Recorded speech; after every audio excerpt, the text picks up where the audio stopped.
All right, everyone. Welcome to the next edition of the Baseball Club tonight. I'm here with Jesse and Joey. How are you guys tonight? Doing good. I'm trying to figure out how that no hitter got ended. For what game? It was in it ended early.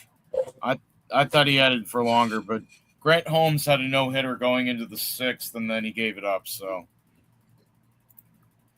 yeah, no, he only threw Okay. 94 pitches, but the White Sox got shut out 2-0 at home. That happens.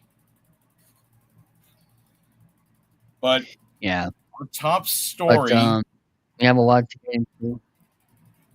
our Go top ahead. story right I was going now to start with is, that.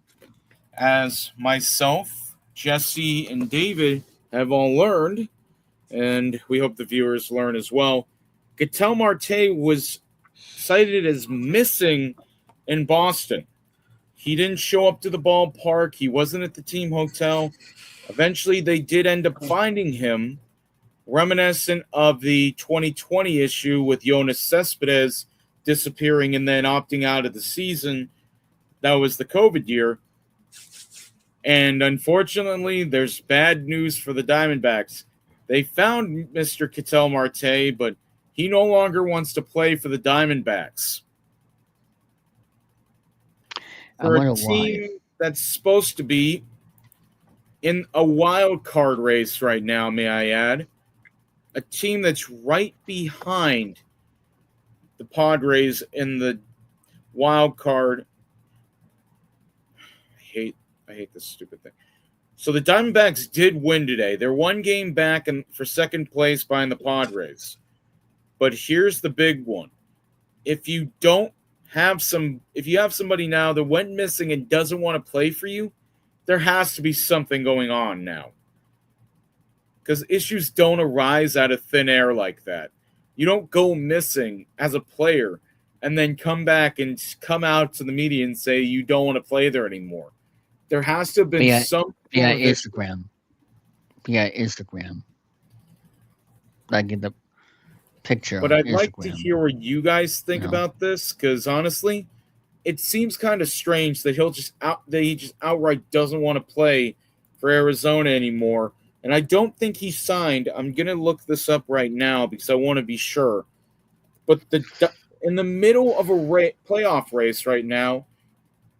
Also, David, Ketel Marte was originally a Mariner for the reason you were asking earlier. He originally played with Seattle. He's technically been in the big leagues now for 12 seasons. So he's got that service time. Okay. And the funny thing is, once you pass 10 years of service time, you get that little gold card that's a lifetime pass to Major League Baseball stadiums. Any stadium, you can just walk in, flash that card, and they let you in for free. That's their little trinket they get after 10 years, and I think that's fantastic. But here's the biggest thing. What do you guys think could have caused it? Because Marte wasn't having a bad year by any means, but he had his lowest average and on base since 2022, where he had just 1.4 WAR. He's got 117 hits with 21 home runs and 67 RBIs, but he's having a down year after hitting 36 home runs 2 years ago. But here's the biggest thing. He's a 2-time Silver Slugger. You guys continue the conversation. I'll be right back. All right. I'm not going to say he was taking steroids because that'd be like ridiculous. I'll be just assuming, David. And you can't assume until there's actual facts. I'm just playing. I know, but that's why I'm not going to say that, because it'll be like one of the most ridiculous, obvious things to speculate. But I think there's something going on in the clubhouse, because I'll continue this once he comes back. All right, he's back. All right, so back to what I was going to say, because I want him to hear this. I'm not gonna say he's cheating by taking steroids or whatever because that'll be ridiculous. But I will say this: I think something is going on mentally with him, and I think there's maybe some drama going on in the clubhouse. That'll be another guess of mine. That's all I can think of. Really, is something going on mentally and something going on in the clubhouse because you can see post game on Monday. I think it was post game where their manager was actually crying, getting emotional, worrying about Marte. So there's must be something going on, and that's why I don't think he's taking, you know, steroids or anything to cheat. That will make him want to Well, hide. You know, I hate to be the bearer of bad news. They can't trade him. Yep, it says right here on his contract, Marte is signed to a multi-year extension with Arizona, gained 10 and 5 rights, full no trade protection earlier in the season, meaning he cannot be traded without explicit permission. So if he doesn't want to play, then I guess he might as well just give him permission. Yeah. And Jesse's right. That was the thing is once you put in for that 10 and 5 thing, you can decline the exercise the right to decline a trade to any team you don't want to play for. That's also an OOTP where you have that type of thing where players want that in their contract or a no trade clause because they don't want to play for losing teams. But in this case, with all the issues now where you have a guy like a Jerron Duran, where you have these guys who are just problematic. I'm not saying it's about the player, but I have one of the, because Jesse hasn't seen this, but I got this. I don't know if I can turn my arm right, but I got this because this was from about a month ago now, but it's 3 weeks old. But it's a mental health tattoo. It's that you've survived a lot of battles. But I think people need to realize that they need to have a guy like a psychologist or something like that. counseling. Yes. Yeah. They need to have counseling for these players because sometimes stuff like that. Look what happened with Duran. Yeah. Well, the biggest thing is that was the thing that used to piss me off is just like players in the other eras used to be tougher, and it's just like, do people not realize what players like Devers had to go through and everything in Boston, where people continuously blamed him and everything, and that story got out about Devers, where veteran players would try and force their way ahead of him in batting practice, and they'd just be outright rude to him in Boston. And there's been issues with guys like Torrey Hunter, where he said the fans in Boston were really racist to him and using derogatory terms and slurs that would never be repeated on a broadcast. That's crazy. So that's just it.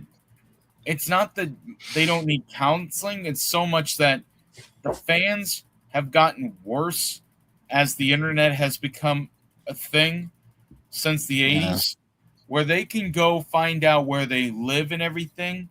People stalk them, and they can find out about them on social media. The internet age has changed a lot of things about baseball, and that's the specific thing is from Duran to Devers to now Ketel Marte, you're going to have that issue where you have to talk these guys down and hope for the best because I'm not sure they can't trade him now because that's another big issue. Is I just got this now. Ketel Marte placed on day IL, expected to rejoin the team. Oh wait, no. Yeah, that is Ketel Marte. Okay, yeah. Okay, let me double check that. MLB. I saw it on the Foul Territory page. Okay, that's a trusted source. So here's the most updated one from MLB. It's Steve Gilbert. So here is exactly what I'm hearing right now. And I'll read the article. It's from MLB.com and Steve Gilbert. I'll show it on the screen for you guys as well. So Ketel Marte meets with His agent met with Mike Hazen and Tori Lavello for several hours today on Thursday afternoon at Salt River Fields to discuss the events of the past week, which included him not showing up at Fenway on Monday and being replaced on the restricted list. In addition, Marte had an MRI taken his left knee that showed some inflammation, and Hazen said that the second baseman would be placed on the 10-day IL. So that's correct there. But because he was on the restricted list, his IL stint cannot be backdated to when he last played. So instead, beginning today, he's going to miss 10 days in a row. So he's going to miss games from today until Thursday, so that's a week, and then he'll be eligible to play again next Monday. So there's that. But there's more to this. Hazen said that Marte received an injection into his right knee that should deal with the inflammation. The team hopes it'll allow him to return to action when his time on the IL is done or shortly thereafter. I'm not going to get into specifics, Hazen said. I feel like the conversation and meeting was productive. We discussed last week that obviously I'm not going to get into. He'll talk to his teammates at some point and we'll go from there. So Marte had been penciled into the lineup on Monday night in Boston, and the team held the lineup back till around 20 minutes before game time in the hopes that Marte would show up. So, and this is what David got into previously. It's been a crazy day, Lavello said after the Diamondbacks 11-1 loss that night. All I know is he's dealing with a personal issue. We're trying to figure that out, and he didn't show up today, and he was placed on the restricted list. That's as much as I know. I am doing my best to reach out to him, and there was very little coming back. So, Dang. In conclusion, for the past few days, a number of Marte's teammates said they had reached out to him via text messages and got little or no response. So, Marte's agent, Charisse Espinoza-Dash, shared the following statement with MLB Network insider John Paul Morosi on Wednesday. He's currently managing a personal matter and will undergo an MRI on his knee tomorrow. Cattell appreciates. It was explained the inflammation in his knee. This was from yesterday. This statement is from yesterday, though, from the agent. Okay. He's going to undergo an MRI, which is now today. He had that today, and the whole situation happened. Marte appreciates the unwavering support from fans, teammates, and the Diamondbacks organization, and Tori Lavello during this time. He remains optimistic about his recovery and looks forward to returning to the field to contribute to the team as soon as possible. Marte's status moving forward will be the primary storyline as the Diamondbacks, or 16-61, remain in the NL wildcard race. Marte is 32 now and has posted a 760 OPS with 21 home runs. So that's from Steve Gilbert, who's covered the Diamondbacks for the last 25 years. So there's that. And you did so that defeats the question of whether or not he was having mental issues or in something of that matter. But it seems weird that he had a knee issue and he went missing. I don't know what happens there. Like, there has to be more to the story, but I digress. But there is more to talk about. So, two things. So before we get to the next topic, I want. Go ahead, David. Before we get to that, as for the golden card thing, can it be other than just playing the game? Like, can it be like 10 years? You have to have 10 years of service time.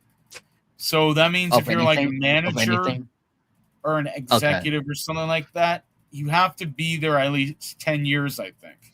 Like, I think in a baseball-related capacity, but it's a really cool thing because it actually says MLB Lifetime Pass on it. That might be fun to have. You could go to any game you want. And the best part for you two, you get free tickets to playoff games and the World Series. I'll have to look into something, but I'm not going to play because. Well, here's the thing, because I'll look it up and Lifetime Pass MLB, just to show you guys what it looks like. Because the Royals players, If I could guess Sweetest if I- Escobar. So here's what it means, David. Because I'll share my screen again so you both can see it. But it's not too bad. So here's what qualifies you for a pass. Players, managers, and coaches must accumulate at least 8 years of service time in the majors. So that's theirs. Umpires, 8 years of service time. Front office personnel, this is a lot longer of a wait. Must complete at least 25 years of service with a club or the league. Special recipients historically awarded on a case-by-case basis for extraordinary national service or historical recognition, such as U.S. presidents, astronauts, or hostages. So, and then No here's... Bat Boys. Hey, it says front office personnel, so I don't know. But players, managers, and coaches, I'm not sure. But here are the rules and everything else. Rules and usage. Valid for the participant and a guest per game. So that means you could basically go to any game and bring anybody you want. Every single game in a season. You could go to every game for free. Yeah. It's even better if you're retired or you're on an MLB pension or something like that. Unfortunately, they've had issues with MLB pensions, but that's a whole nother story because I'm going to go over it briefly, actually, and I'll get back to this. Randy Jones died last year at the age of 75. He was a starting pitcher for the Padres for his career. And what happened was his wife thought because the pension goes from the husband to the wife after the husband dies, the player dies, the player's family and everything. The pension was not enough to keep her sustained. It was only like $13,000. That was it. Mm-hmm. So that was what they mean by the MLB Players Association and Major League Baseball not taking care of their retirees. But so this has been around for 119 years now. Wow. That's cool. 1907. And the first person ever received one was actually Theodore Roosevelt. Man. Oh my. U.S. president. So there's your recognition and everything. So there is rules. I already said it's valid for the recipient and a guest. Seating. Holders present the card at a designated VIP or press will card window on game day to receive available seats or standing room. So you could possibly get seats behind home plate if you really wanted to.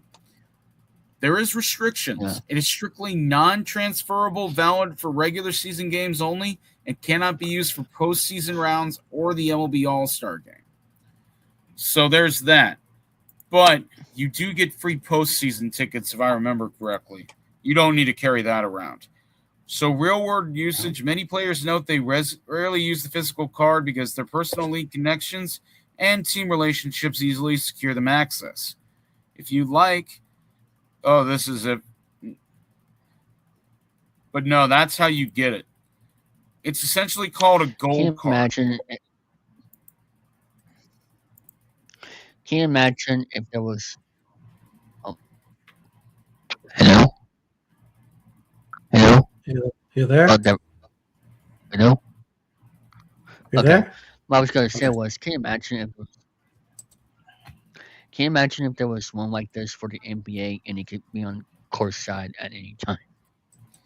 Well, I'm not sure if the NBA has something of the sort, but I know the MLB Lifetime Pass is one of the most glamorous things you can have. For it being around 119 years and all these players who've come and gone, and you have to have at least 8 years of service time. I know. That's why a guy like Joe Torre doesn't need one because he's the umpire's supervisor right now. He's their guy. So he'll know if they screw up. but I don't know if I told you guys about it. But there was I think it was the Marlins and the Phillies, and Shane Spielberger, or whatever his name is. I don't know how to say his name, and I don't really care if I. It's Shane Okay. something. But he was playing first base. He was the first base umpire. Livensparger, that's how you say his name. Livensparger. So, the umpire auditor, one of my favorite things out there. So, Shane Livensparger has only been in the major leagues on a major league staff going into his third season in the majors. Just 3 seasons. Mm. But there was a ball hit down the right field line past first base. Livensparger called it a foul ball when it wasn't close. Man. And on replay, they showed it was a fair ball, and they allowed 2 runners to score and put the runner on second base. But the manager of the Marlins, I don't know who their manager is. I think it's Skip Schumacher right now. He was pissed. But I want to show you guys the video just so you can see it. I'll share my. Here we go. I'm gonna share my screen. I'm sorry I'm sharing it so much, but I want you to see exactly what happened. Okay. Just exactly what I'm talking about. Full screen. So this is, and it's gonna share the audio. So opposite way, fair ball, foul ball. Wow. Woo! The ball call. That's a good look. Oh yeah. No. Gosh, yeah. Oh, Yeah. So So if you're a runner, if you're a hitter or the runners, you should keep on going. They're going to put them at second base, and they're going to have 2 runs score to sign.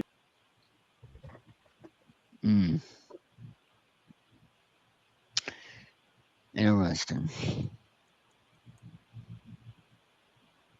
Oh. There's still more. yeah, he got run. Yeah, Just so for he's that. thrown out of the game. Oh, out of the game? What? yeah, he got run because he was pissed because they got it wrong. They had to go to replay, and that was what really just aggravated him. Because imagine that, because there was a similar thing, and it actually happened again. It was against the It was at. They call it. It was Joe Robbie Stadium. That's the old Marlins Park, the older version of it, the one where they won the World Series and everything in '97 and '03. But there was a similar situation where there was no instant replay. I think this was like 2009. I forget who the manager was. It was a Hispanic. It was a. I think it was a Mexican American manager. I just don't know who it is this very moment. But there was a similar circumstance, and I think it was Wes Helms who hit the ball. All right. So I'm gonna try and find it real quick. If you guys want to talk about something else, go ahead. I'm trying to find exactly Wes Helms. I wanted to ask you about the Dodgers situation with a little scandal going on. Another scandal? Oh, didn't you hear about the Jeff Passan thing? I don't even like Jeff Passan. He don't know who I am. I don't care who he is. He is a little. He is a problem for baseball. He don't care. He's this selfish, self-serving prick. That's who he is. That's who Jeff Passan is. He makes Ken Rosenthal seem like a saint. Damn, 18-2.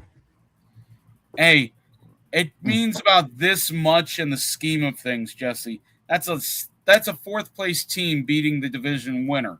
So I don't think that matters in the scheme of things. It's 162 games to play. So let me see what David. Oh, well, so this is what David's talking about. So this account is not real, David. Oh, It's a troll account. It's a fake account, okay. and it's not real. Okay. So I'm glad I fact checked that. But the Dodgers have been struggling recently, and I'm for it because the Brewers swept them the other day. Damn. That was the biggest thing is Yeah. the Dodgers, and I've said it before to David, the Dodgers are a current team that's trying to repeat and go 3 straight. The last time anybody, and I mean anybody, has won 3 in a row, you have to go back to the Oakland Athletics, the swinging A's of the 70s. Nobody has done Not it. the Yankees. No, In the 3D? they haven't done that. The last team to do it was the 1972, 73, 74 Athletics of Oakland, that is, not Sacramento. Was that during the Moneyball period? No, this was Okay. this was when they were wearing the mustache, when they had the mustaches and everything. Joe Rudy, Sal Bando, Oh, Gene okay. Tennis. This was way, way back. Vida Blue, Blue Moon Odom, the Black Aces era, that era. But they won against the Reds in 72, the Mets in 73, and the Dodgers in 1974. That was 3 in a row. And if they didn't lose to Boston in 75, you don't talk about Carlton Fisk and his walk-off in Game 6 of the World Series. But they lost to Boston that year. And that was when – this was still during a time when it was literally whoever won the division and the other division, because there was only 2 divisions then. It's not like now where there's a West and East and a Central like there is now. It was 2 divisions for each side, and whoever won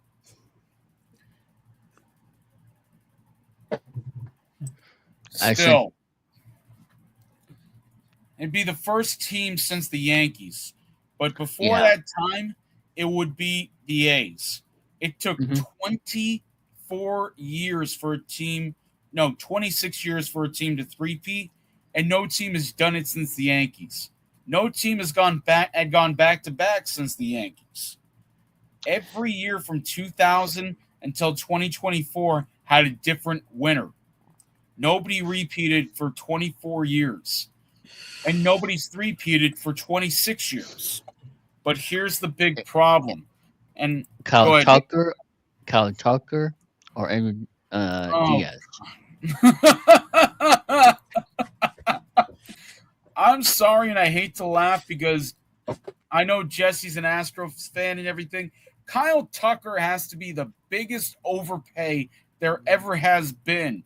I don't know if you've seen some of his outfield highlights, Jesse, but he had a ball in front of him, and in Colorado, he dropped it. He dropped a clearly catchable ball in Colorado, and David sent me something that actually made me. It was David or my friend Gabe who sent me something, and it was a AI video of Dave Roberts running out of the dugout to go and tackle Kyle Tucker in right field because he's just like, "You have the worst contract in baseball," and that was what made me laugh. But here's the biggest problem: they're supposed to be 79 and 49.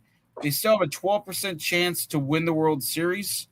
Their run differential is a positive 145. But here's the thing. If you look at their lineup, it's like this. Because I talked about it with David before. Their best player right now is the guy who saved them last year. Is one of the guys who saved them last year. Andy Pages is their best player by WAR at 5.5. 21 home runs. So your top 4 guys are Andy Pages, Max Muncy with a 251 average and 25 home runs. Shohei with 30 home runs and 80 RBIs, leading the league in OPS, OPS plus, intentional walks, slugging. He's at 3.8 WAR. Then you got Freddie Freeman at 3.2. Then you got Mookie Betts at 2.0 WAR, at 2 wins above replacement, and he's only hitting 237. then Tommy Edman, who they also overpaid for. But after that, it's a straight slide.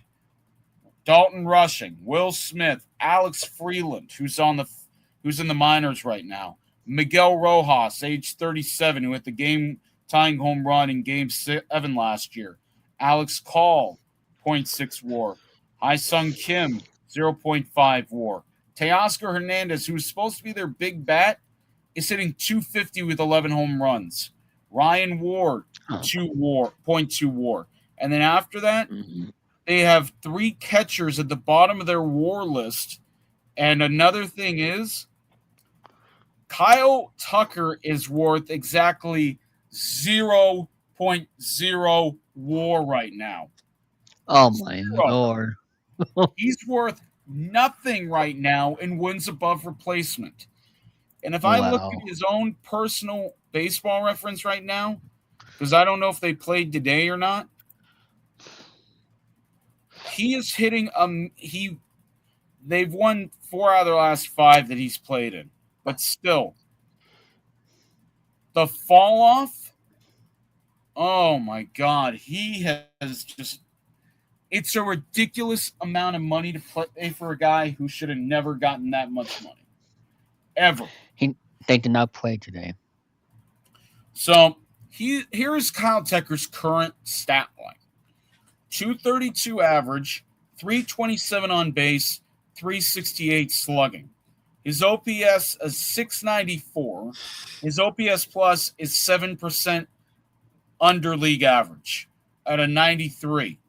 A 100 makes you a league average hitter. He is 7% worse than league average, and he's getting paid all that money. In 120 games, 19 doubles, 3 triples, 11 home runs, 99 hits. His value, the reason why he's worth no WAR right now, his defensive WAR.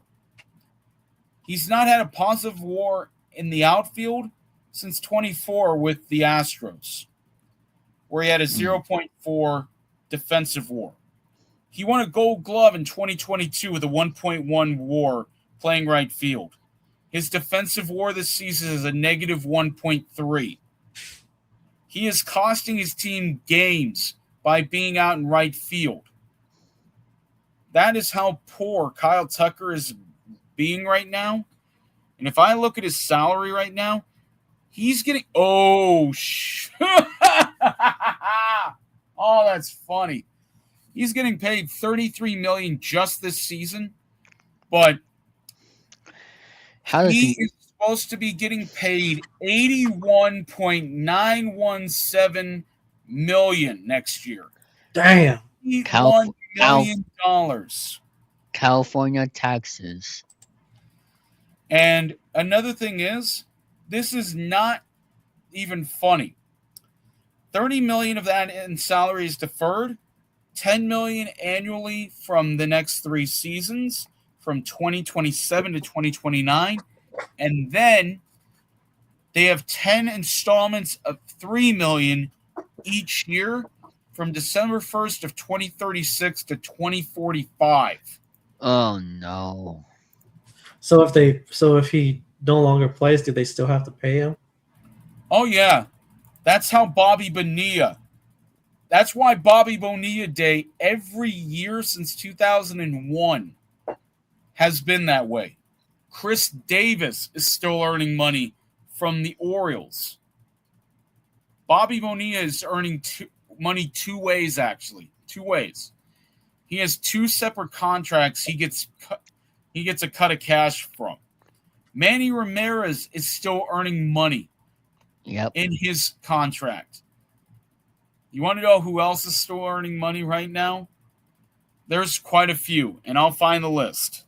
You guys go right ahead. But that trade with the Cubs right now is making everybody look so much better. Isaac Paredes, 2.8 WAR.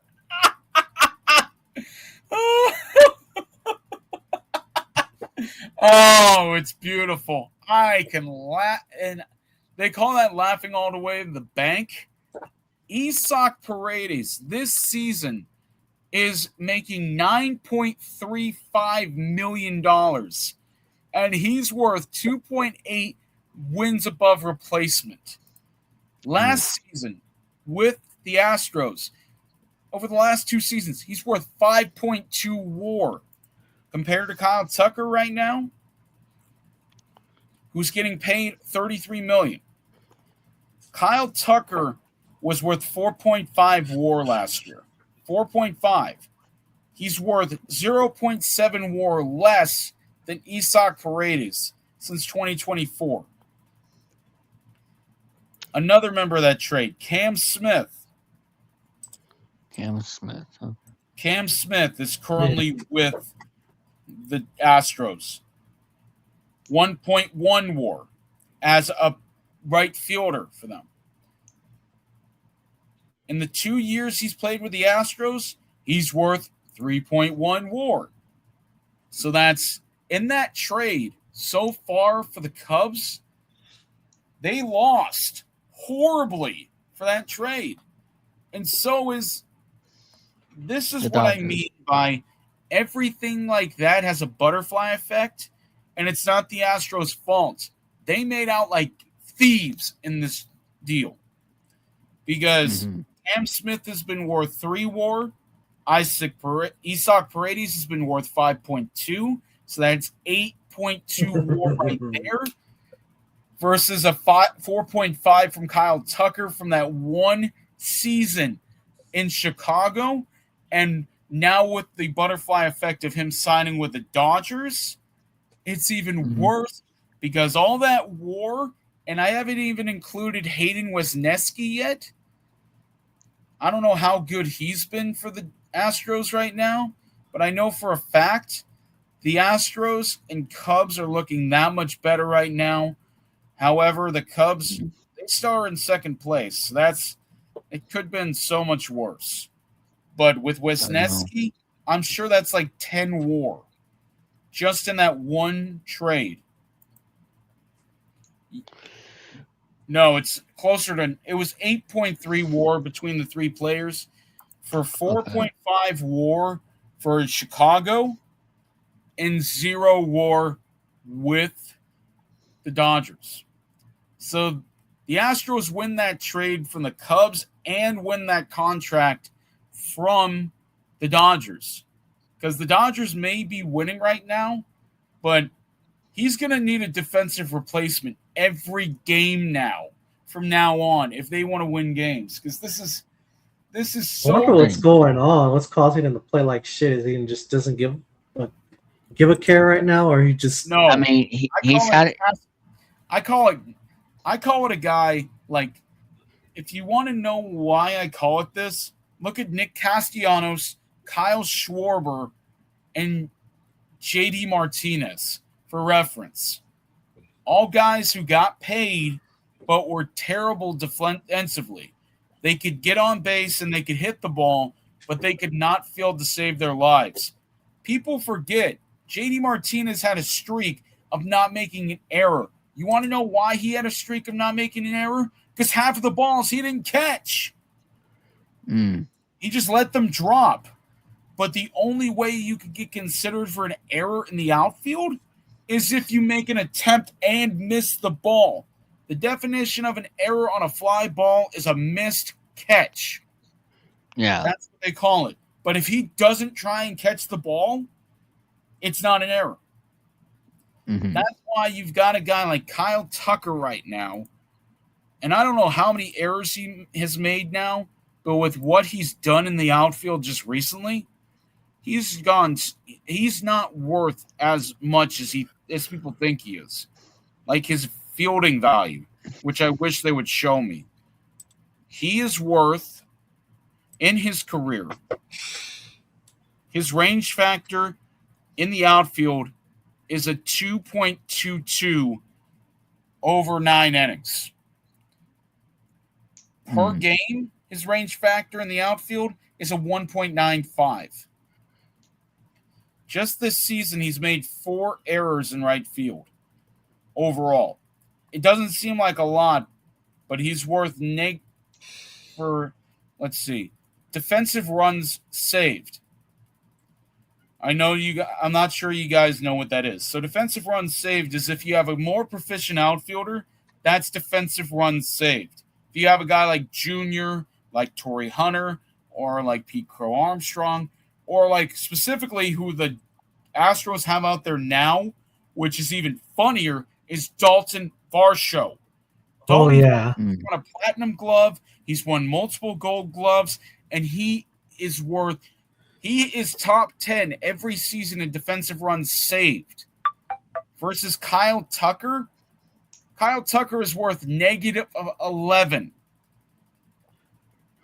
Once it gets into negative values, that means you are so terrible.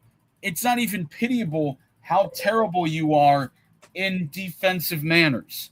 Like, he's so bad that if you look at him and then Dalton Varsho, it's no wonder they traded for his bat. They signed him for his bat. Yes, he's got a gold glove, but that's the same thing as being the best at a designated hitter spot. Because he was a part-time DH, but he's signed through next season with a player option for 2028 and 2029. That's Kyle Tucker. And his player options, if there's no strike, are for $53.5 million. And all this money from 27 on is deferred, by the way. So he has a player option for 2028 and 2029 if the Dodgers want to pay him that $53.5 million. But in my opinion, the Astros are the winners of the sweepstakes, where they now don't have to play Mr. Alvarez in the outfield, and they got a guy who can field and hit in Dalton Varsho. So, yeah, no. He may be worth -2 WAR because he's not hitting the ball right now. Defensively, his best seasons with the glove, he's had over 2 defensive WAR every year except for last year and this year thus far. He's that good. But defensively, Dalton Varsho is worth positive 79 in defensive run saves. And that's for his career. So that means he saved 79 runs from scoring. That's why defense is so you can't underscore defense. But I digress. Do I find the Dodgers to be a playoff team? Yes. They will Do be. they win playoff games without their bullpen blowing up? No. I was going to ask you, who is the more to blame, Kyle Tucker or Aaron Diaz? It's an overpay. This is literally it is the thing that happens, and I'll say it this way just to justify. I'm not trying to justify anything for the Dodgers, but it's the constant overpayment. It's literally the constant overpayment for players they don't want other teams to get. Edwin Diaz being that prime example, right up there with Kyle Tucker, because it's that same game where they end up winning that Diaz could not get an out. They were up 10-1 in that game, I think. 10-1. They won that game 10-5 because Edwin Diaz cannot pitch well. Because you want to know what his ERA is now after all that? 10.5. I think it's higher than that. 11.85. Oh. 11.85. He's worth -1.4 WAR right now. That's how bad Edwin Diaz has fallen since joining the Dodgers. He's got 7 saves and 16 appearances. And guess what? Well, They found a reason. He's now on the IL as of 2 days ago. oh, it was? Yeah, he got placed on the IL because he's pitched so poorly. He has shoulder. Yeah, I'm sure it's a shoulder issue, but this is the same guy they paid $20 million a year, $20.01 million a year is the AAV on it. how much they're paying him a season? $23 million next year, $28 million the year after that. No, $23 million the first 2 years. They're deferring $13.5 million on The 2 of Mets are those like, years. And then by the time he's 35, if he makes it that far, $6.5 million. They're paying him the Mets, 14. No, the Dodgers. man, This is all Dodger money, by the no, way. all I know, but I meant like the Mets fans are like, I told you so. Well, here's the thing. He lost money between the Dodgers and the Mm. Mets. 7.49 no, $7,489,480. And he's worth negative 1.4 WAR as a closer for them. But here's the biggest problem that I've seen. He's done this in 13 2/3 innings. That's it. He is so just repugnant at his job. You want to know how bad he's been? Last year, he had a 3.1 WAR for the Mets as their closer. 6-3, 1.63 ERA, 62 appearances, 48 games finished. His highest save total since 2022 after blowing out his knee 3 years ago at 28 saves. Compared this year to last year, he's worth negative WAR and then some.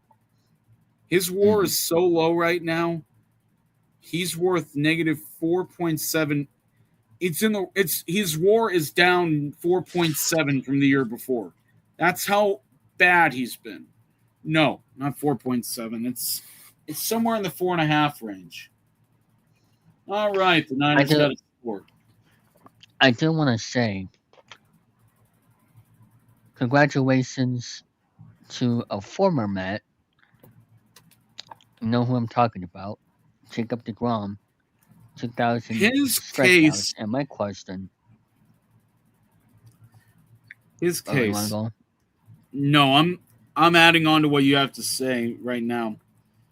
Okay. DeGrom could have been if he doesn't get hurt. If DeGrom does not get hurt, we're not talking about 2,000 strikeouts. We're talking about 2,500 by now. At least that's true. 2,500. Because if Yeah. you look at DeGrom and what he's gone through, because he's 37 now, by the way. Because how much baseball he's missed. He just turned 38. And he got his 2,000 strikeout tonight. Yeah. If he doesn't miss most of 2020 to 2024, that's a chunk of the season. But here's the scary part is, despite only pitching in 35 games, this would have been a full season for him. In 35 starts from 2021 to 2024, because he was hurt so often, he was still worth 7.1 WAR. In those 4 seasons combined, he went 14-6, a 2.01 ERA, and he struck out 307 batters. For a full season, I can only imagine how magical that would have been had that been one full season for him, if he had stayed healthy. But it's unfortunate because he missed his prime by a lot. My question is, will he go to the Hall of Fame as a with the Mets hat or a Rangers hat? Because he did win the World Series with the Rangers, because he did play at least 1 or 2 games with the Rangers. So he gets 6 games with the Rangers in 2023, 2-0, 2.67 ERA. But here's the problem. It's not that I don't think he's good enough for the Hall of Fame. It's just the stats aren't there. Yes, he's worth 47 more, but he's just not. The stats don't pop off the stat. It doesn't pop off the stat sheet. I That's thought my biggest issue with it. I thought most players that have 2,000 strikeouts or more No, definitely get into the Hall of. No. no. I'll tell you a prime example, David. He just passed away recently, and rest his soul. Tommy John. I've Oh emphasized him yeah, I many of forgot about that. times in our little group chat. Tommy John deserves to be in the Hall of Fame. He only has 2,254 strikeouts. I could be wrong with that total, higher or lower. He has the most wins. He has more wins than Mussina did, and Mussina got in before him. Mike Mussina won 270 games, and yes, I know that off the top of my head. I'm not trying to show off, but think about it this way. You pitched for 25 years. You pitched for the White Sox. You pitched for the I don't know if he pitched for the Rangers, but he pitched for the A's. He pitched for the Dodgers. He pitched for the longest time, and he had his arm replaced. It's mirrored, so this is technically my left arm, but he's the first guy ever, and he missed the 75 season to have his elbow replaced. And it was an experimental procedure back then. 51 years later, just about everyone gets it at least once. 200, Surgery. 288 And it's a year and a wins. half process where you have to get this back to normal, and they end up having this big scar and everything else. 288 wins for 62 WAR, 288 and 31. ERA 3 1/3. Tell me why Tommy John is on the Hall of Fame. 288 wins with an ERA of 3 1/3. I don't care if he didn't strike out enough guys, but there's a difference. Because I'll show you the comparison I'm talking about. Because if you want to talk about a guy possibly going to the Hall of Fame, David, I'll experiment with you with this. I'm going to compare him to somebody who had another version of a great career. And I'll show you on my screen right now why I think so. Because he had a dominant period too, but he got bad as he got older. Instead of like DeGrom, who's aging in reverse. Let me actually see how many. They have the same exact WAR total, by the way. Yeah. So here's my criteria for you, David. Who do you think would have more Hall of Fame votes? DeGrom or Felix Hernandez? Because Hernandez did not. He retired early. He retired young. So DeGrom is 38. Felix Hernandez stopped pitching in 2019 at the age of 33 because his last 2 seasons he went 9-22 with an ERA of 5 3/4. I think DeGrom is a for a 5-time All-Star. So let me look at Felix's. 5-time All-Star versus a 6-time DeGrom. All-Star, 2-time Cy Oh, Young it says on winner, there. Okay. 2-time Cy Young winner. Hernandez won more ERA titles. But here's my one thing for you. And I mean it about these things. Felix Hernandez, in my eyes, it would have been the next pitcher to get 3,000 strikeouts.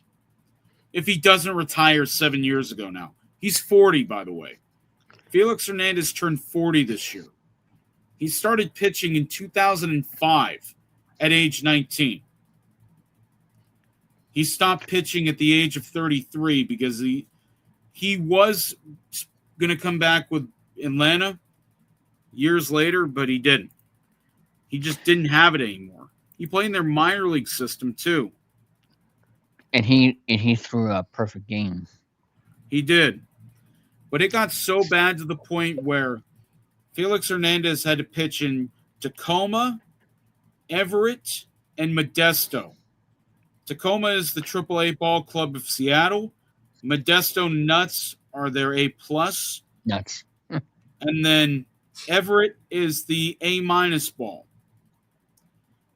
He had 10 Nice. strikeouts in his one start for Everett, by the way, an A- ball. He gave up it's 200 weird. runs in A+. and his 2 starts in Tacoma that year in 2019, he gave up 3 earned, 5 in 2 starts. He gave up 3 earned, 6 hits, 4 walks, 7 strikeouts, and 5 1/3. To finish out his career, he went 1-8 with an ERA of 6.40, with 25 walks and 71 2/3 innings. He had allowed 17 home runs. So the last 2 years of his career convinced him that he was no longer good. And that's rather sad to think about, because when I think of Felix Hernandez, I think of the guy who won a Cy Young and then lost it, and then should have gotten a Cy Young in 2009 when he went 19-5, but he didn't. That's You know why what's weird? Felix took- Hernandez is better in my opinion. It took 34 years for the Mariners to throw a perfect game, and Felix Hernandez wore the number 34. I will not say, I will go down on this. I will step off my soapbox here in a moment, but Felix Hernandez is the guy that I have as my standard. Because if you look for a guy, specifically one out of Houston, Mike Scott was another guy. And he's on the Hall of Fame, but he got in trouble 40 years ago in the NLCS with the Mets. I don't know if Jesse had to have been like 8 at that was the year he was born, so I don't know. But during that game, Also, like go ahead, David. I'm sorry. with the Mets, like Jacob Matt DeGrom Hart. was fantastic. Oh, I know, but I'm just going back to. He's the one I DeGrom for a think of second. with another wasted potential in New York, though. Oh, okay, but it's like with DeGrom when he was pitching in New York, like his team was couldn't. great. He couldn't get any. Yeah, but the problem was his team didn't get offense for him. So that 0 plays run into a support. factor. He has the lowest win total ever, by the way, for a Cy Young winner. The So that lowest makes- ever. That makes it 10 into wins, a factor too. 9 losses. He went 10-9 one of the years he won a Cy Young. That just shows you how bad the Mets offense was. And they had Jonas Cespedes at one point. And That plays into for a half a factor. season was that good for them. But That Jacob plays into a DeGrom will factor. get, and Jacob DeGrom will get consideration, David, but not Yeah. the consideration that other players get. Because No. when I think of someone like that, I got 2 words for you. Johan Santana. Mm. At his peak, Johan Santana was a Triple Crown winner as a pitcher. You don't hear about the word Triple Crown because the most recent one to do it as a pitcher is pitching now for the Dodgers. Tarek Skubal. To win the Triple Crown pitching, strikeouts, ERA, wins.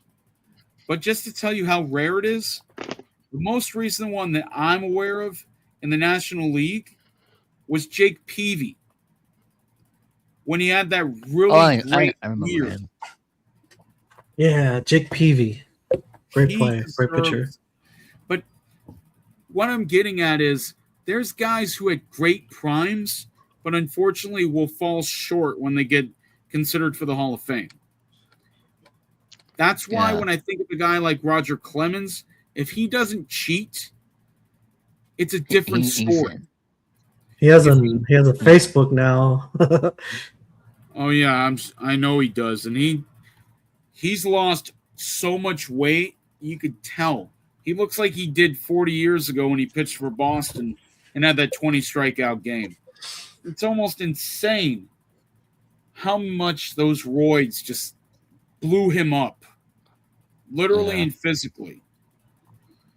Because if you want to know how early I think it was that he ended up being on steroids, I think 1990. Okay.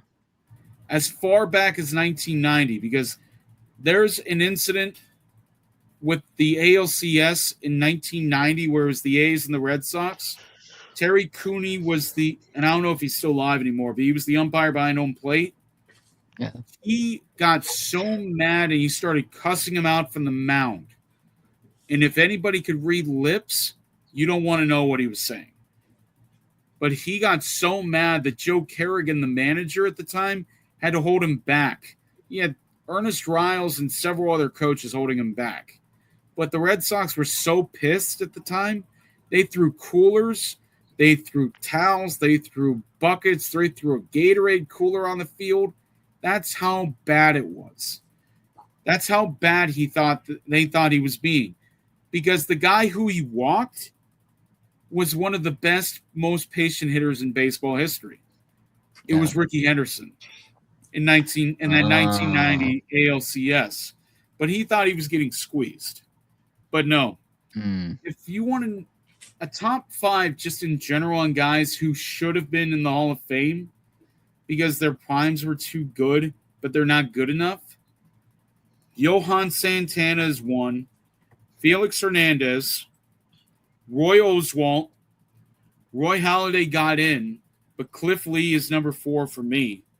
Cliff Lee at his peak went 22-3 one year after getting sent down to the minors to end his season the year before. Comes back up, goes 22-3, and wins the Cy Young with Cleveland. So that's 4. That's cool. And I think about, and this is a very controversial pick, but if Pettit doesn't do PEDs, he's a Hall of Famer in my mind. Because that's the thing that irritates me the most is him and Clemens were buddies, and I'm pretty sure he injected him without him knowing. I'm not saying it's true, but I think that's why Pettit is not a Hall of Famer. Because when I think of a guy who was consistently there, and that's the biggest thing about Andy Pettit. He is now 54 years old. His last start he ever had was a complete game 13 years ago in September. But he retired in 2011 after going 11-3 with the Yankees in 2010. Comes back, pitches 12 games, and then comes back for the Yankees the year after and goes 11-11. Okay. Andy Pettit didn't have 3,000 strikeouts. He never struck out 200 batters in a season. But he struck out almost double the amount of guys he walked. He won 256 games as a left-handed pitcher, and he still holds the major league record for career pickoffs in a career. He had one of the greatest pickoff moves because you never knew he was going to throw to the plate or not. But I think Andy Pettit, if he doesn't have steroid allegations against him, he's a Hall of Famer. Damn, I totally forgot about that too. Because remember, him and Clemens were on the Astros at the same time. Well, people forget about that, but they were also on the Yankees together. That too. Yeah. So you don't know. Nobody knows exactly when they started doing. I think it was after. Together. I think it was after the 94 strike. But that was the thing.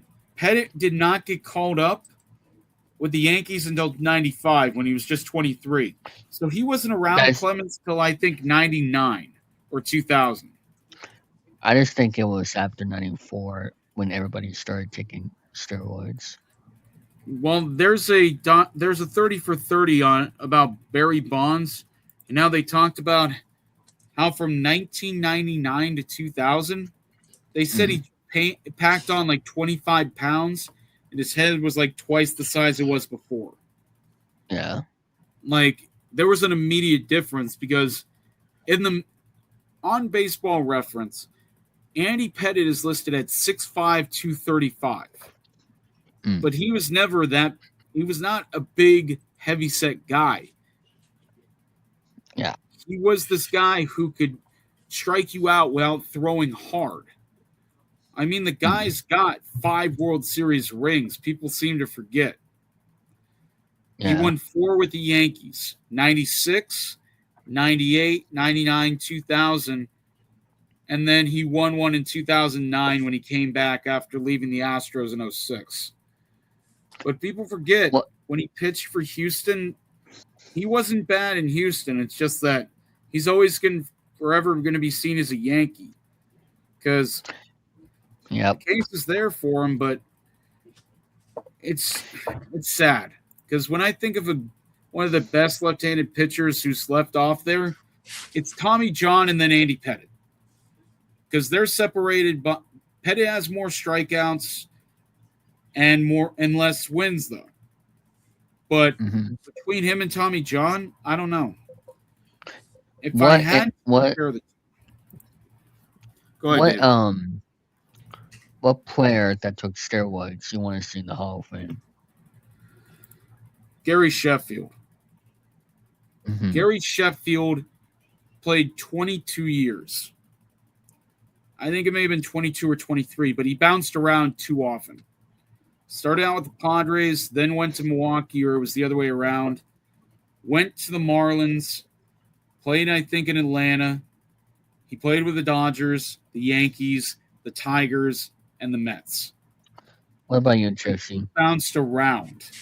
He had 509 career home runs, and he has one of the greatest batting stances ever.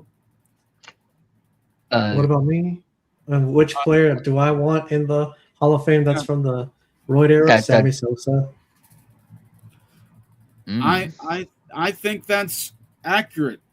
Sammy Sosa was one, and I hate to say this, but I think without Royd, Sosa does not have 600 home runs.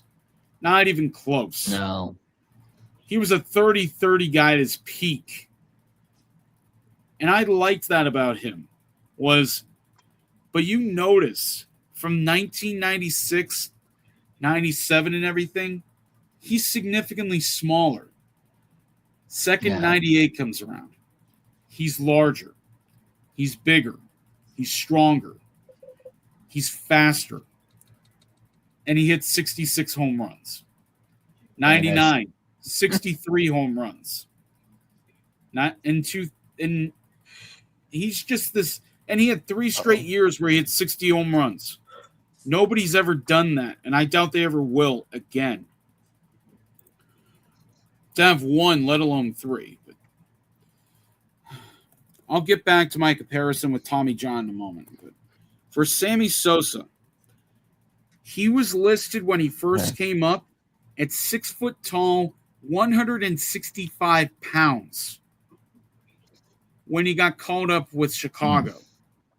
Because he started off with Texas technically. And then he got traded to Chicago, spent 2 years there, and then spent 13 seasons with the Cubs. But Sammy Sosa had this just ridiculous peak. And you can tell, and I mean it this way, you can tell that he was on something. Because his peak between 98 and 2003, like if you want an example, watch the Miller Park Home Run Derby. He hit a 530-foot home run. 530 feet. But you can see, if you look at it, the video quality is not going to be that great, but you can see his arms without having them to zoom in. You can see the veins. Like, it's egregious at that point because people forget, and I mean this literally, his decline was immediate. And I mean that in the most certain terms. 04, he plays his final year in Chicago, 35 home runs. He didn't reach 40 the year after. But people forget this too. He had that one weird token season with Baltimore. He was an Oriole in 2005. Yeah. And that's why in MVP baseball, there was a trailer where they showed him being an Oriole from being a Cub. But it was not the same player. And what I mean by that is Sosa from 98 until 03 was worth 35 WAR, he hit 332 home runs. Now, if I can include that 04 season where he only played 126 games, he had 367 out of his 609 home runs in that 7-year period. He was worth 37 WAR, 178 doubles, 367 of those were home runs out of 1,185 hits. He stole only 34 bases, and he pretty much stopped stealing after the 98 season. I'll be realistic with that. If you want my answer, man, Well, it I'll can't have be to Big say- Poppy because Big Poppy got in. no. It will have to be. It's a tie between Manny Ramirez and Roger Clemens. I just can't decide because Manny won the 2004 World Series MVP. Well, here's the problem. If you want to realistically see when Manny started taking roids, it's 2002. Yeah. Because people forget that him and Big Poppy were both implicated in the 03 steroids thing. Hmm. But the thing that people forget is during that time, it was legal. But here's the other problem, and I'll put it very nicely. If Manny Ramirez doesn't get popped in 2008, he makes the Hall of Fame. Yeah. Because people forget that. He had that long suspension in 2008 after he got traded to the Dodgers. And Joe I mean, Torre that's was why his the Red- manager. That's how strange of a time that was. I mean, that's why the Red Sox traded him because he was being a, you know what? Well, Francona liked Manny, but not to the point where he wanted to deal with him that much. Yeah. Because another thing is, as Manny got older, he got popped again. Twice. Because I don't know if you were old enough to remember this, but here's what I remember. And I know we've been going for a lot longer than we normally do, but that's fine. But here's the thing. And I'll find it right now. So, here's the biggest thing. That trade changed a lot of teams. Most importantly, the what's it Dodgers. called? Not the Dodgers, the Pirates. They got two Okay. players in that trade. 4, actually. Andy LaRoche, Brandon Moss, Craig Hansen, and Brian Morris. Meanwhile, Jason Bay went and had that crazy season with the Red Sox, and then he never really caught the fire again. But still, 2009 was when he got popped. 50-game suspension on May 7th of that year because he violated the Joint Drug Prevention and Treatment Program, and it was a violation of 8G2. Our agreement section is what he violated. He had been prescribed a banned medication. So what he did was he waived his right to challenge the suspension. So he was gone for 50 games. He hit 348, 6 home runs, 20 RBIs at that point. So what he did was he took HCG, which is a woman's fertility drug used by steroid users to restart their body's natural testosterone production as they come off a steroid cycle. So that's Exhibit B for you right there as to why he couldn't be in the Hall of Fame. And I'm not saying to rain on anybody's parade, but then later, because he would go on and hit 555 home runs, people forget. 555 home runs. Mm-hmm. That would have been more than enough. But it's the fact that in 2010, he was still with the Dodgers. He was not good anymore when it came to 2010. He was garbage. He passed Mike Schmidt that year, but he got hurt 3 separate times because of, guess what? The roids. Yeah. Because once you get older and your body starts breaking down, that's what happens. That's why McGuire and Canseco look like they do now. That's why Clemens looks like he does now. They all look way older than they are because they took so many needles and syringes and just kept jabbing themselves and thinking there was not long-term reasons. So on that, the first person to actually talk about steroids in sports was Lyle Alzado while he was dying of brain cancer in the 90s, early 90s. But the first person to publicly come out about their steroid use was actually not in 2005. It was 2004.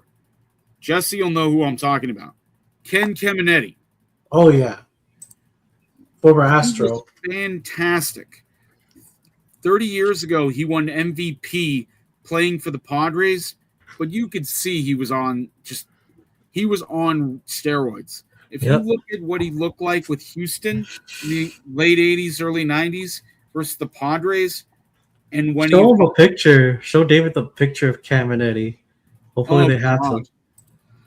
No, I'm going to show you the difference picture. It is ridiculous how much bigger he is than when he was with Houston. Like, you want to talk about an egregious amount of steroids being used? So he passed away 22 years ago now. Okay. 1996, he was a lean middle infield. He was a third baseman. So 95 was when he started doing it. 2002 was when he admitted to doing roids. He died of a cocaine overdose, mixing cocaine and alcohol. But he had been so bad off. But let me see. So let me see if I can find it. I wish they had a before and after picture, but they don't. Pisses me off. But I'll show. Here's a picture of what So let me share my screen. Here's what Caminiti looks like early 90s with the Astros. This is just what he looks like in general. This is Ken Caminiti when he's with Houston. That's not a real good picture, but still, he got massive. He was a big, big guy. He's not because let me put before steroids. So this is him. I wish they would give a better picture. There we go. So this is Ken Caminiti before all that.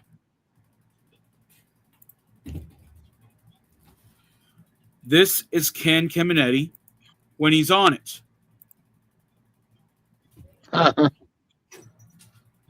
He's just wow. Thank you. He's just this big monster of a man. You see he has no waist, but he's fitting into his uniform in a ridiculous fashion. Yeah. And this was 10 years after Caminiti ended up dying and everything. 10 years later is 10 years after is what they call it. But okay. There's a picture. I'll show you a proper picture. This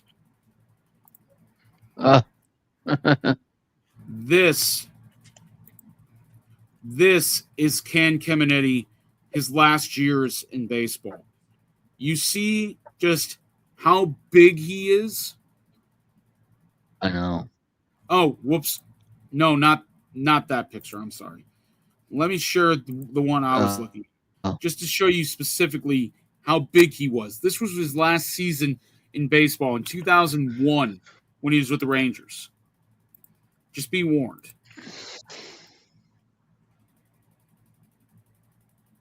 That's him.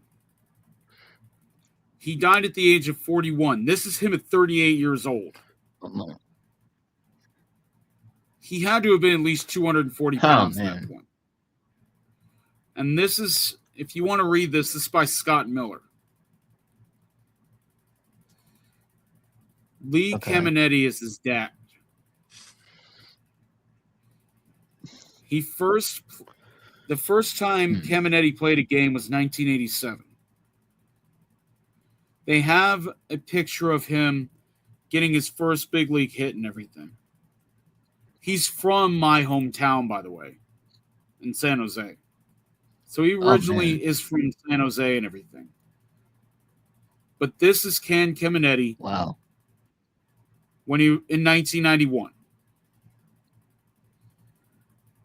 He died of a cocaine and heroin overdose 22 years ago on October 10th. He died in an apartment in the Bronx. That's sad. So it just shows just how bad it was. Because here's him after the fact, as he got older, with his kids and his wife. He had 3 children.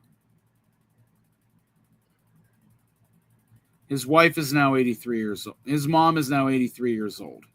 His dad is now 82. They both passed away by now, which is even sadder.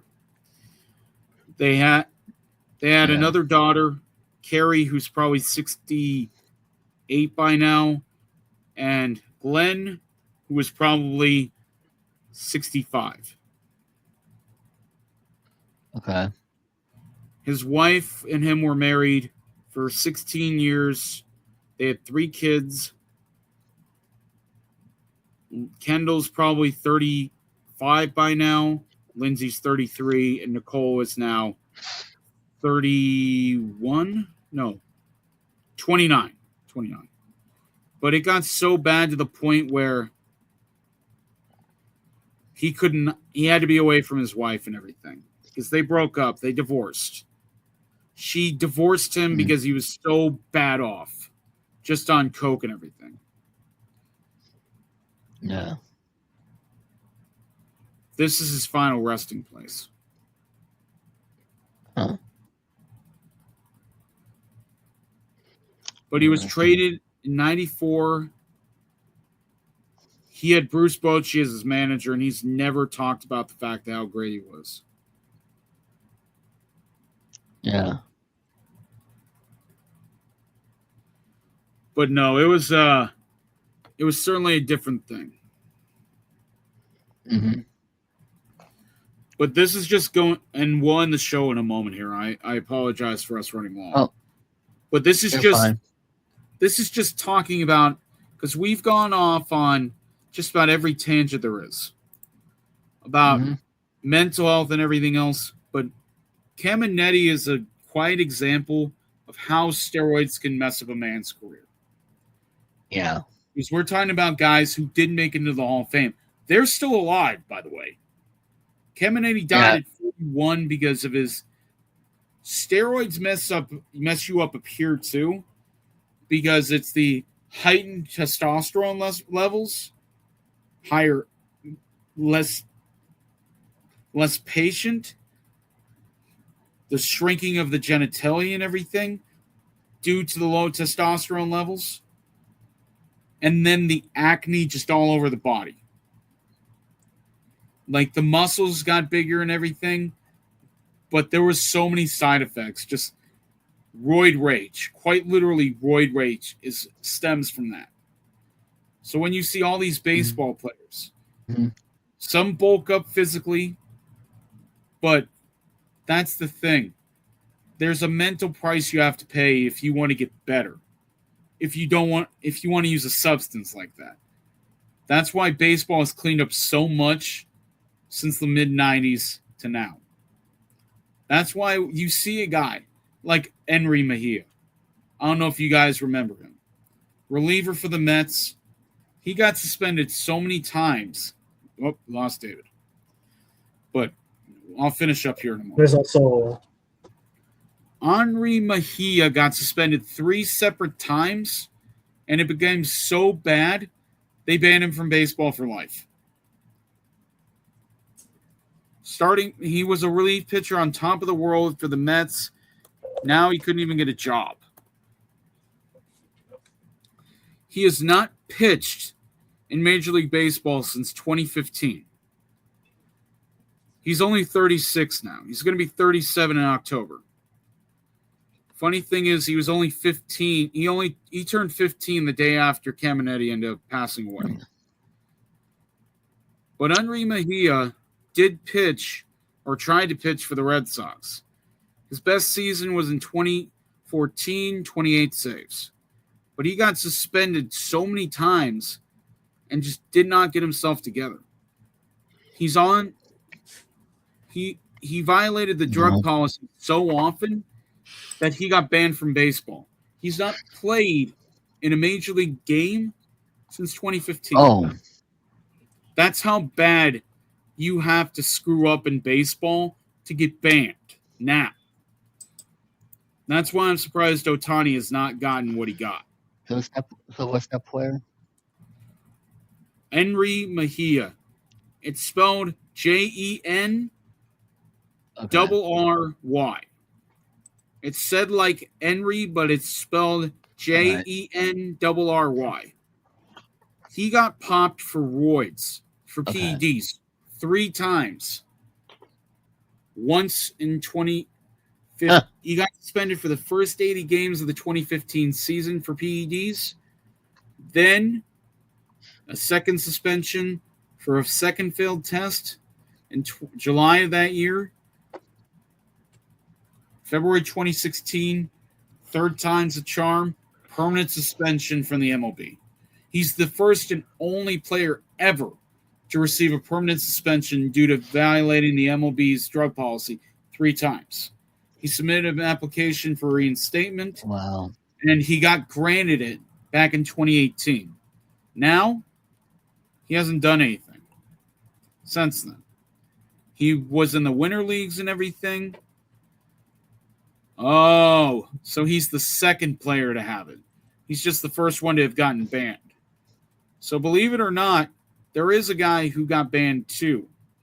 He didn't get banned, but he failed drug test 3 times in the majors. Ryan What? Braun, right? Or is that who we're talking about? No, not A-Rod. Oh, okay. No, I said Ryan Braun. Ryan Braun is another one Yeah. who got in trouble, and he is a completely different story. He's one of the few, how do I say this? He's one of the few guys who's white who really got suspended and treated like a traitor, specifically for the Brewers. Because if you ever think about it, those Brewers teams had the ability to be so great, especially in 08 when they had Fielder and Braun and Sabathia and all those guys. Hell yeah. And then Braun got popped. He ended up getting an 80-game suspension for PEDs. But Nafi Perez is the one I'm talking about, which is even funnier considering he failed 3 separate times for the drug policy. So he failed 3 times, and his first 2 suspensions were for amphetamines. You know what amphetamines are, right? Yep. For David and he who doesn't know, amphetamines are something you inject and you tie a rope around your arm. It's basically he was an addict while he was playing baseball. So he'd wrap the rubber band around his arm, he'd shoot up, and he'd be high during games, basically. Quite literally. So he got suspended twice for that. And this happened in 2007, by the way, the last 2 suspensions he had. So his third and final suspension.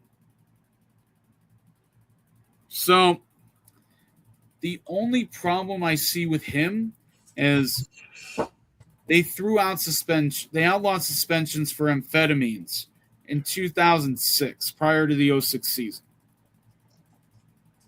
So his second positive test was a 25-game suspension.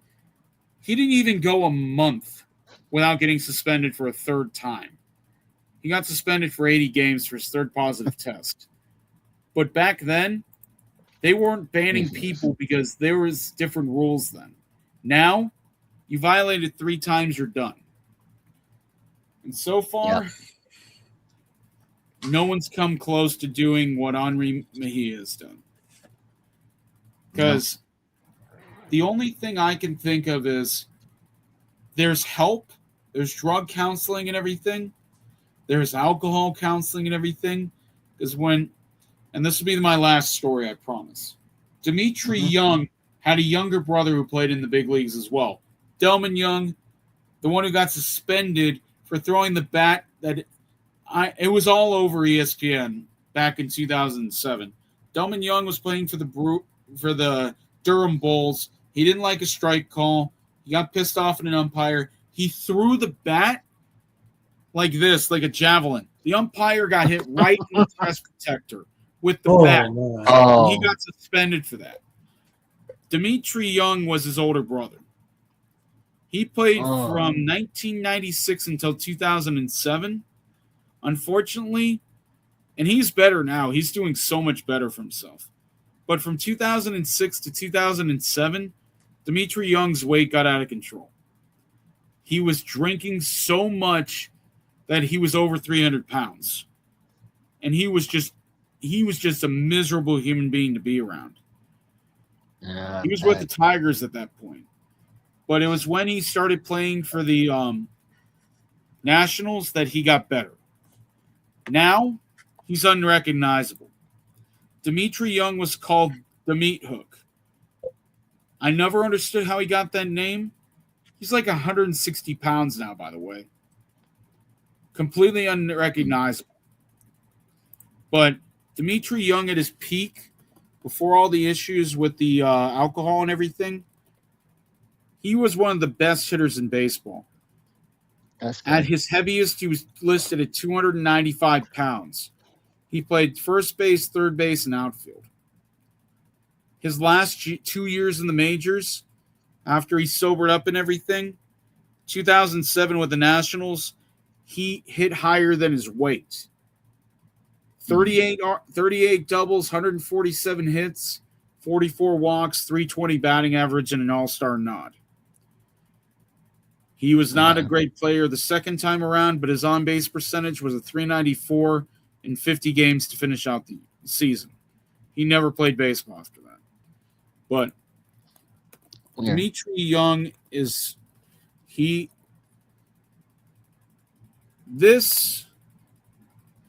so just to show you something, because this will be the last thing I show you guys before we get out of here. But Okay. this is Dimitri Young at his heaviest. This big man right here. He used to be an outfielder. But this was 2008.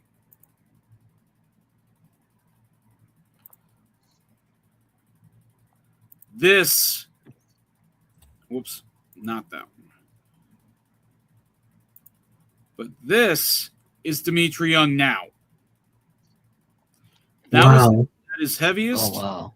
This is him at 150 pounds. He dropped half of his own body weight. Dang.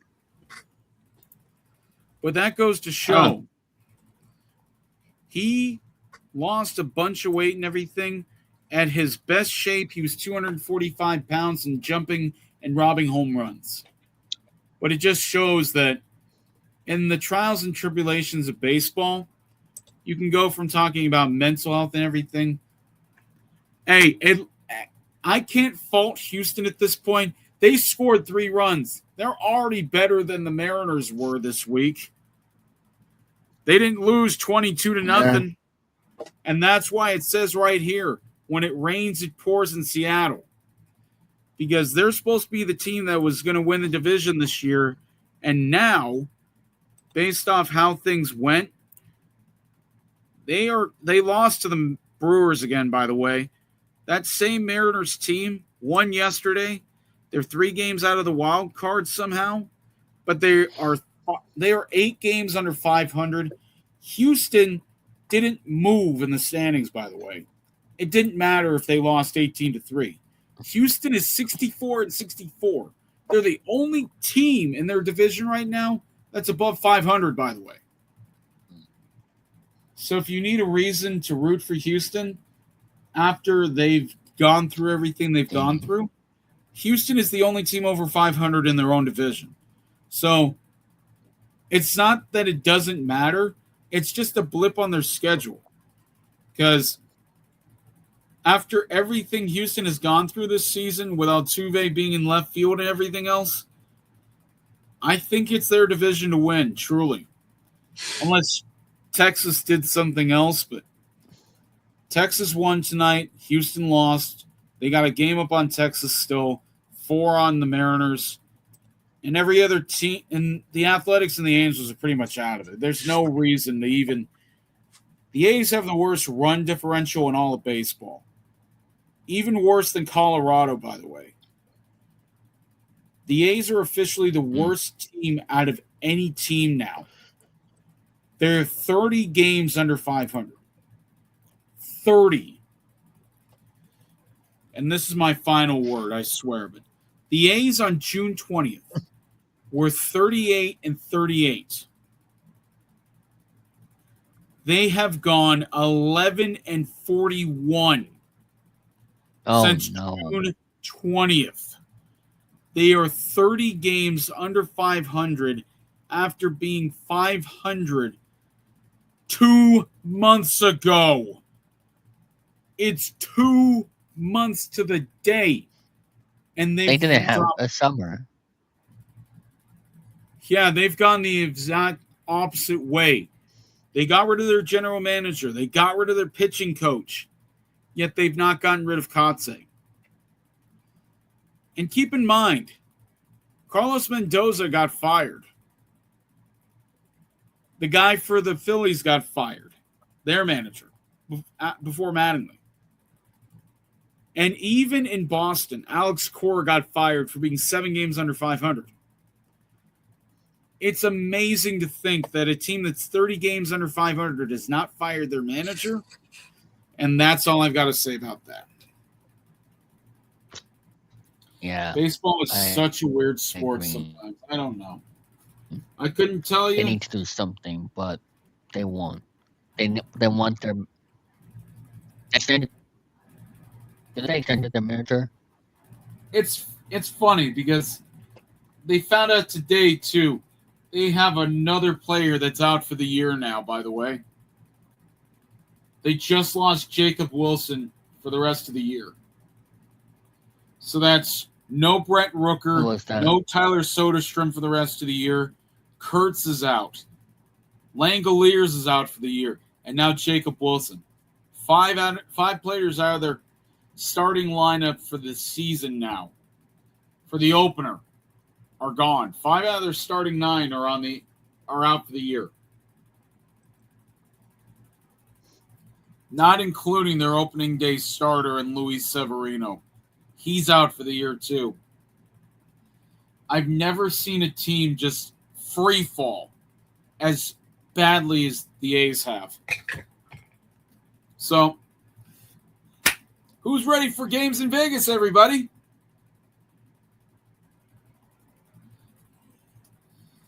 Okay, David, whenever you're ready.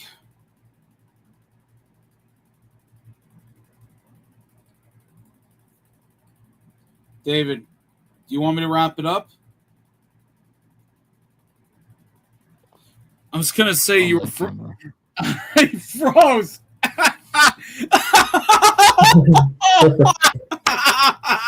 He's going to have to edit this out.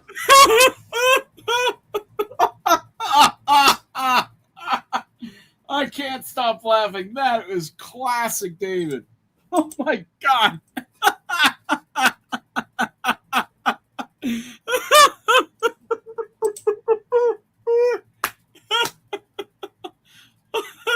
Hello? There we you can are. hear you. I'm sorry, but I could not stop laughing. I'm like, David, hello, and then Oh. But I was asking if you wanted to wrap it up or should I? I don't mind either way.